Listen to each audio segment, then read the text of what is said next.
সোমবার ২৯শে পৌষ, ১২ই রজব, ১৩ই জানুয়ারি। বাংলাদেশ বেতার, সিলেট। সংবাদ পড়ছি ফারহানা বেগম। স্বরাষ্ট্র উপদেষ্টা লেফটেন্যান্ট জেনারেল মোহাম্মদ জাহাঙ্গীর আলম চৌধুরী বলেছেন, বিজিবির সঙ্গে স্থানীয় জনগণের শক্ত অবস্থানের কারণে সীমান্তে ভারত কাঁটাতারে বেড়া নির্মাণ কাজ বন্ধ রাখতে বাধ্য হয়েছে। তিনি গতকাল আইন শৃঙ্খলা সংক্রান্ত উপদেষ্টা কমিটির সভা শেষে সাংবাদিকদের সঙ্গে আলাপকালে একথা বলেন। সচিবালয়ে স্বরাষ্ট্র মন্ত্রণালয়ের সম্মেলন কক্ষে আইন শৃঙ্খলা সংক্রান্ত উপদেষ্টা কমিটির এর সভা অনুষ্ঠিত হয়।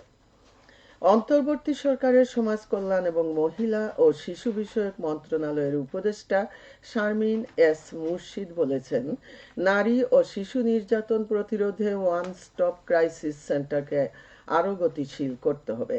জাতীয় হেল্পলাইন ১০৯-এ কল করে সেবা নেয়ার ব্যাপারে জনসচেতনতা তৈরি করতে হবে। গতকাল সিলেটে এমএজি ওসমানী মেডিকেল কলেজ হাসপাতালের মহিলা ও শিশু বিষয়ক মন্ত্রণালয়ের নারী নির্যাতন প্রতিরোধে মাল্টিসেক্টরাল প্রোগ্রামের আওতায় ওয়ান স্টপ ক্রাইসিস সেন্টার পরিদর্শনকালে তিনি এসব কথা বলেন। উপদেষ্টা শারমিন এস মুর্শিদ বর্তমান জনবল দিয়ে কিভাবে আরো ভালো চিকিৎসা সেবা ও আইনি সহায়তা দেয়া যায় সে বিষয়ে উপস্থিত কর্মকর্তাদের নির্দেশনা দেন। ওয়ান স্টপ ক্রাইসিস সেন্টারকে আরো কার্যকর করতে সিলেটে আলাদা একটি কমপ্লেক্সে ফরেনসিক ও ডিএনএ প্রোফাইলিং ল্যাব স্থাপনের বিষয়ে উদ্যোগ নেয়ার বিষয়ে আশ্বাস দেন তিনি।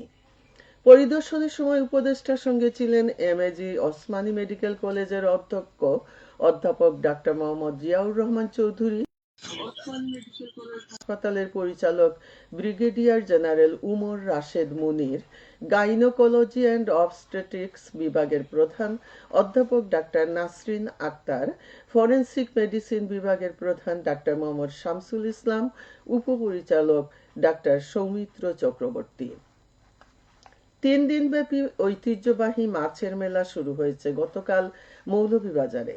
ভোর রাত থেকে সদর উপজেলার শেরপুরের কুশিয়ারা নদীর তীরবর্তী স্থানে এই মেলা শুরু হয়। মেলা উপলক্ষে দেশের প্রত্যন্ত অঞ্চল থেকে মৎস্য ক্রেতা বিক্রেতা ইতোমধ্যে মেলায় এসেছেন। ২০৯ বছরের ঐতিহ্যবাহী এই মেলায় দেশের বড় বড় হাওরের কোটি টাকা মূল্যের বিভিন্ন প্রজাতির বড় মাছ ক্রয় বিক্রয় করা হয়ে থাকে। এখানে শুধু মাছ নয়, ৩ কিলোমিটার জুড়ে নানা ধরনের কাঠ ও বেতের আসবাবপত্র, মাটির তৈরি হাঁড়ি বাসন, ছোটদের খেলনার দোকান সহ হোটেল রেস্তোরাঁয় ব্যবসা জমে উঠেছে। প্রতি বছর পৌষ সংক্রান্তির ২ দিন আগে থেকে এই মেলা শুরু হয়। মেলায় আগত ক্রেতা বিক্রেতা ও দর্শকদের পর্যাপ্ত নিরাপত্তা নিশ্চিত করতে প্রশাসনের পক্ষ থেকে নেওয়া হয়েছে প্রয়োজনীয় নিরাপত্তা ব্যবস্থা। মেলায় ২ জন নির্বাহী ম্যাজিস্ট্রেট, পুলিশ, র্যাব ও সেনাবাহিনীর বিশেষ টহল সহ সাদা পোশাকধারী গোয়েন্দাও নিয়োজিত রয়েছেন। আগামীকাল ভোর রাতে এই মেলা শেষ হবে। শাহজালাল বিজ্ঞান ও প্রযুক্তি বিশ্ববিদ্যালয়ে বৈষম্য বিরোধী শিক্ষার্থীদের ওপর সন্ত্রাসী হামলার অভিযোগে ২৯ জন শিক্ষার্থীকে সাময়িক বহিষ্কার করা হয়েছে।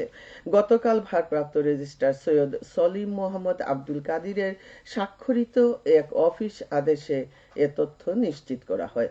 অফিস আদেশে বলা হয়, বিশ্ববিদ্যালয়ে গত বছর ১৫ জুলাই থেকে ৫ই আগস্ট পর্যন্ত বৈষম্য বিরোধী শিক্ষার্থীদের ওপর সন্ত্রাসী হামলা সংক্রান্ত বিষয়ে শৃঙ্খলা বোর্ডের সুপারিশের প্রেক্ষিতে সিন্ডিকেট সভা হয়।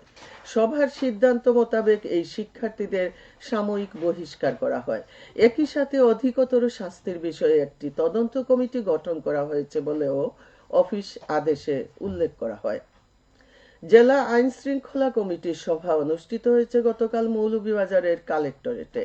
এতে সভাপতিত্ব করেন জেলা প্রশাসক মোহাম্মদ ইসরাইল হোসেন। সভায় সন্ত্রাস, মাদক, চোরাচালান সহ জেলার আইন শৃঙ্খলা স্বাভাবিক রাখতে সকলকে আরো দায়িত্বশীল ভূমিকা পালনের আহ্বান জানানো হয়। সভায় জেলা কমিটির সকল সদস্য উপস্থিত ছিলেন। এবারে শুনুন কৃষি সংবাদ। পৌষের শেষ দিকে এসে শীত বাড়ার সঙ্গে সঙ্গে সিলেটের বাজারগুলোতে বেড়েছে শীতকালীন শাকসবজির সরবরাহ। মৌসুমি সবজিতে নগরীর প্রতিটি বাজার সয়লাভ। আগের তুলনায় দাম কমতে থাকায় স্বস্তি ফিরেছে ক্রেতাদের মধ্যে। মাসখানেক আগেও বাজারে সবজির দাম ছিল খুবই চড়া। হাতে গোনা কয়েকটি সবজির দাম ওঠানামা করলেও স্থিতিশীল রয়েছে বেশিরভাগ এর দাম। গতকাল কাঁচা বাজারগুলো ঘুরে দেখা গেছে মান ও স্থান ভেদে প্রতি কেজি ফুলকপি ও বাঁধাকপি 20 থেকে 30 টাকা, শিম 25 থেকে 30 টাকা, দেশি পাকা টমেটো 50 থেকে 60 টাকা, আলু 25 থেকে 30 টাকা, বেগুন 40 থেকে 60 টাকা, করলা 40 টাকা, বরবটি 60 টাকা, মূলা 20 থেকে 30 টাকা, ফরাস ও শিমের বিচি 80 থেকে 100 টাকা, পেঁপে 35 টাকা, শালগম 20 টাকায়, লাউ আকার ভেদে 50 থেকে 80 টাকায় বিক্রি হচ্ছে। আর প্রতি কেজি গাজর 40 থেকে 50 টাকা, শসা 30 থেকে 40 টাকা, কাঁচামরিচ 50 থেকে 70 টাকায় বিক্রি হচ্ছে। খেলার খবর ক্রিকেট। স্বাগতিক সিলেট স্ট্রাইকার্স বিপিএলে একটানা দ্বিতীয় জয় তুলে নিয়েছে। গতকাল সিলেট আন্তর্জাতিক স্টেডিয়ামে আসরের 17তম ম্যাচে সিলেট খুলনা টাইগার্সকে 8 রানে পরাজিত করে। প্রথমে ব্যাট করতে নেমে সিলেট স্ট্রাইকার্স 5 উইকেটে 182 রান করে দলের পক্ষে সর্বোচ্চ 76 রান করেন জাকির হোসেন। জবাবে খুলনা নির্ধারিত ওভারে 9 উইকেট হারিয়ে 174 রান তুলতে সক্ষম হয়।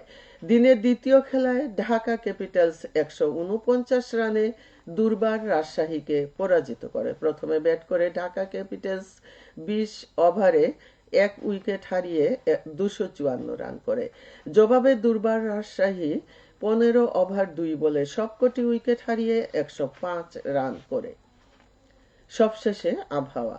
আজ বেলা 1টা পর্যন্ত পূর্বাভাসে বলা হয়েছে সিলেট সহ পার্শ্ববর্তী এলাকার জন্য কোনো সতর্কবাণী নেই এবং কোনো সংকেতও দেখাতে হবে না। আজ সিলেটে সূর্যোদয় হয়েছে 6টা 39 মিনিটে এবং সূর্য অস্ত যাবে সন্ধ্যে 5টা 23 মিনিটে। সংবাদ শেষ হলো। পরবর্তী স্থানীয় সংবাদ প্রচারিত হবে দুপুর 1টা 5 মিনিটে। আল্লাহ হাফেজ।